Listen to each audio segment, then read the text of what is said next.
क्रोध की ज्वाला हर कोई जानता है। ये सीने में अचानक आग की तरह उठती है और उस समय हम अक्सर कुछ ऐसा कह या कर देते हैं जिसका हमें बाद में पछतावा होता है। बुद्ध ने क्रोध को लालच और अज्ञानता के साथ मन के 3 बड़े विषयों में से एक बताया है। यह निर्णय को प्रभावित करता है, शांति को नष्ट करता है और खुद को और अपने आसपास के लोगों को नुकसान पहुंचाता है। लेकिन बौद्ध धर्म ये भी सिखाता है कि क्रोध स्थायी नहीं होता। इसे समझा जा सकता है, बदला जा सकता है और छोड़ा जा सकता है। और जब हम क्रोध को छोड़ना सीख जाते हैं तो हम स्वतंत्रता, करुणा और आंतरिक शक्ति पाते हैं। आइए बौद्ध ज्ञान में निहित 7 तरीकों को जानें जो हमें क्रोध के बोझ से मुक्त करने में मदद कर सकते हैं। पहला, रुकें और सांस लें। क्रोध प्रतिक्रिया पर पनपता है। ये हमें कठोर बोलने या जल्दबाजी करने के लिए प्रेरित करता है। लेकिन जब हम रुकते हैं और बस एक सचेत सांस लेते हैं तो क्रोध की जंजीर टूट जाती है। बुद्ध अक्सर सांस लेने के प्रति सचेत रहने पर जोर देते हैं। बस एक शांत सांस क्रोध की ज्वाला को आग पर डाले गए पानी की तरह ठंडा कर सकती है। इसलिए अगली बार जब आपको गुस्सा आए तो रुकने की कोशिश करें। धीरे धीरे सांस लें, धीरे से सांस छोड़ें और देखें कि कैसे सबसे मजबूत भावना भी जगह मिलने पर नरम होने लगती है। एक सांस छोटी लगती है, फिर भी उसमें अपार शक्ति होती है। यह उद्दीपन और प्रतिक्रिया के बीच एक स्थान बनाती है, एक ऐसा स्थान जहां ज्ञान प्रवेश कर सकता है। सांस लेने से परिस्थितियां मिटती नहीं हैं, पर यह हमें उसका अलग ढंग से सामना करने की स्पष्टता देती है। क्रोध की आग अभी भी जल सकती है, पर हर शांत सांस ईंधन की जगह पानी डालने जैसा है। समय के साथ यह अभ्यास क्रोध के क्षणों को धैर्य के अवसरों में बदल देता है। दूसरा, क्रोध को अनित्य समझें। कोई भी भावना हमेशा नहीं रहती, क्रोध भी नहीं। जब हम क्रोधित होते हैं तो यह अंतहीन लगता है, पर एक गुजरते तूफान की तरह यह हमेशा के लिए चला जाता है। अगर हम इसे याद रख सकें तो हमें इसके द्वारा भस्म होने की आवश्यकता नहीं है। बुद्ध ने सिखाया, सभी परिस्थितियां अनित्य हैं। क्रोध भी परिस्थितियां हैं। ये कुछ कारणों से उत्पन्न होता है और जब वे कारण बदल जाते हैं तो क्रोध गायब हो जाता है। उद्धरण चिन्ह। इस सत्य को ध्यान में रखते हुए हम क्रोध की आग को और भड़काए बिना उसे अपने आप जलने दे सकते हैं।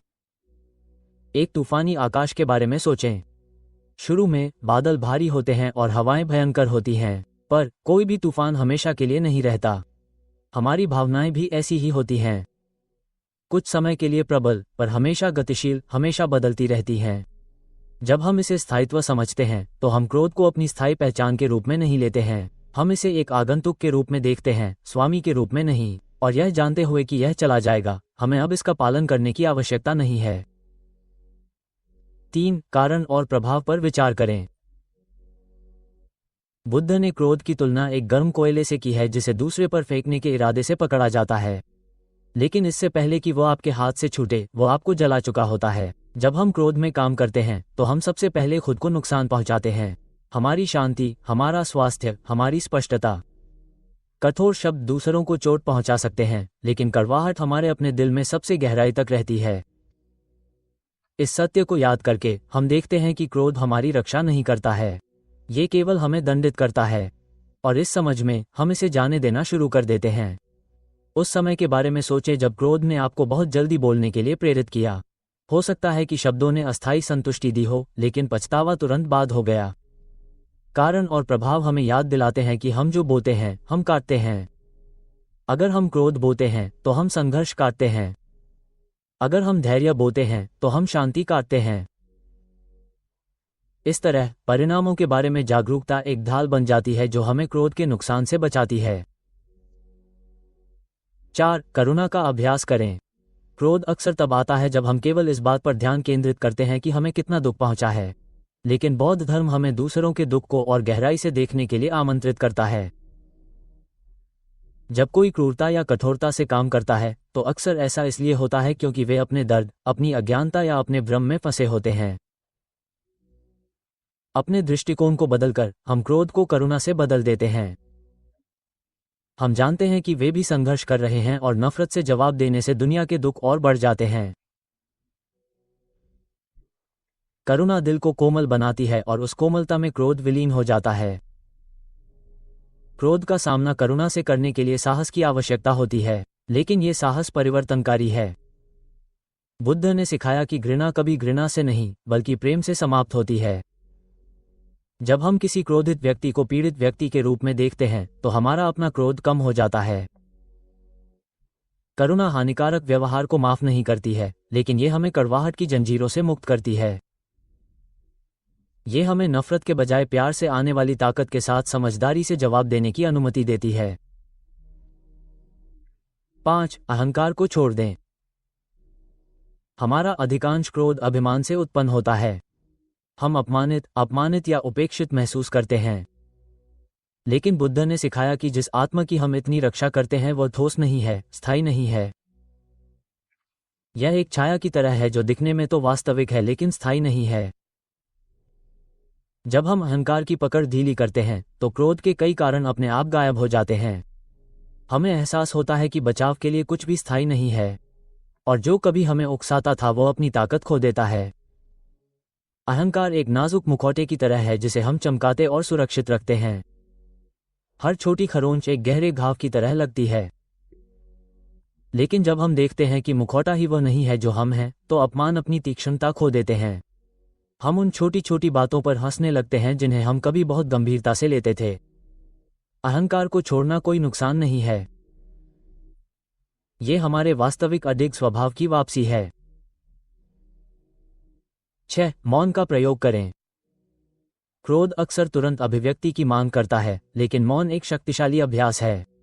ये स्पष्टता के लिए जगह देता है और उन शब्दों को रोकता है जो गहराई से आहत कर सकते हैं। बुद्ध ने कहा, यदि आप सत्य और लाभकारी नहीं बोल सकते तो महान मौन धारण करें। मौन में क्रोध को ईंधन नहीं मिलता। मौन में हम खुद पर नियंत्रण प्राप्त करते हैं, और अक्सर मौन सबसे दयालु प्रतिक्रिया है जो हम दे सकते हैं।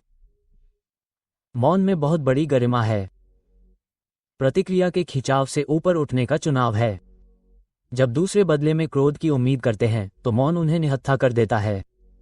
ये हमें अधिक स्पष्ट रूप से देखने, आवेग के बजाय ज्ञान से प्रतिक्रिया करने का समय देता है।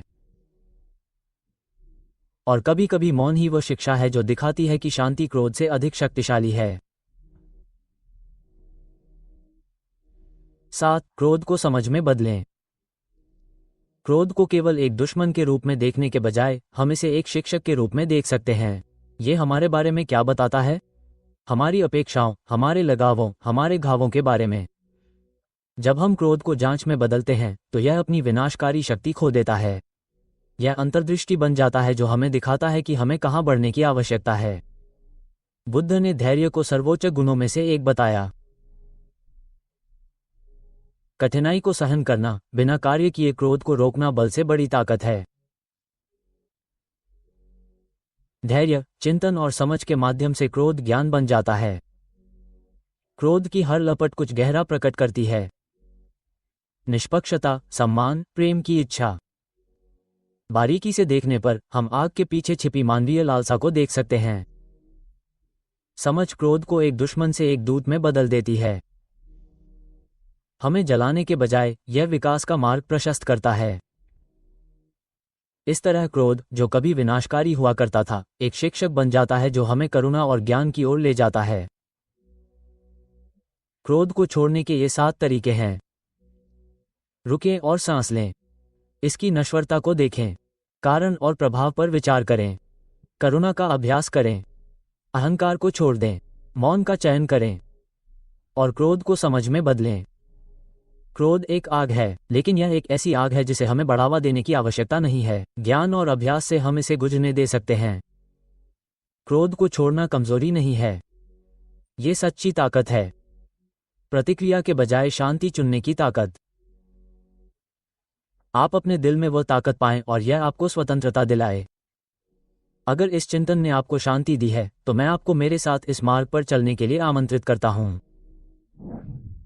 सदस्यता लें और साथ में बुद्ध के ज्ञान की खोज जारी रखें। वीडियो अच्छी लगे तो बुद्धा मोटिवेशनल 10 और 19 को लाइक करें।